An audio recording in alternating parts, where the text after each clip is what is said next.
মার মার সামনে আছে, মার মার ছাতা মার ছাতা মার। পুরো দূরে হেড লাগতাছে।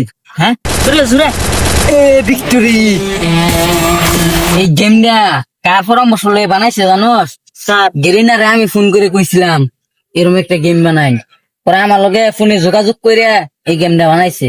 আমার আইডি যে দিনকা গেম বানাইছে ওদিন কাতে লইয়া যা জিনিস আছে সব আছে। অন আইডির দাম করে জানোস কত? কত? নাইলেও 3 কোটি টাকা দাম। কিন্তু এবারে মেশটা মনে বিক্রি হবো, মায়ের হইতেছে। তুই যে গেমটা খেলতাছ, আমি যে মোবাইলটা তৈরি না করতাম তুই গেম খেলা হইতি। কি কইস বন্ধু, তুই এই মোবাইল বানাইছ? তাইলে আমি আর কত কি বানাইছি বেটা, কি জানোস?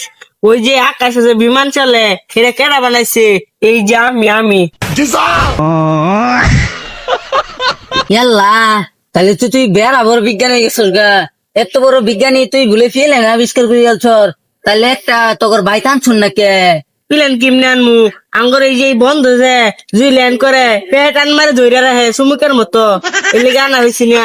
আনা এলে বেড়া 2-3টা লই ফুটতাম। আঙ্গর বাড়ির যা জায়গা আছে একটা বাথরুম যেতানি বড়, ওরতে শুধু বিমান বেড়া।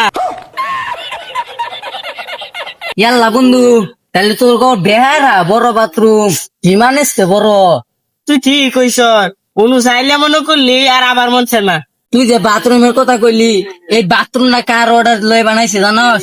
এই যে এই বেড়ার অর্ডার লইয়া আগে মাইছে জঙ্গল এই সিফা সাফি যায় বাথরুম করতো। এই বেড়ার অর্ডার লইয়া মাইছে এই জিনিসটা আবিষ্কার করছে। নাইলে আমার সারা এই পৃথিবী অচল। তুই বড় বড় বিজ্ঞান গেছর গা। এই পৃথিবীর নামটা যে এই নামটা দিছে কেডা? আমি দিছি। এই শান্তি দেশ ওই যে একটা রকেট বানাইছে না, এই যে নাসা বিজ্ঞানীরা কার অর্ডার লয়ে বানাইছে? আমার অর্ডার একমাত্র বানাইছে। কি রকেট যে বানাবো, ওরা যে কাগজপাতি সব এটা পাবো কই? যন্ত্রপাতি মাতি এই তো সব আমি নিজের হাতে তৈরি করে দিছি। তো এরপরে সে ওরা বানাইতেছে বেটা।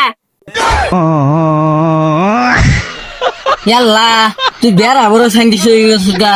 তোর অর্ডার লয়ে বিমান বানা, রকেট বানা, একটা তো বাড়ি ঘর আনলি না। একটু নিচেতে দেখতাম, খালি আকাশ দিয়ে উড়ে চোখে এত ভালো করে দেখি না। তুই থাক।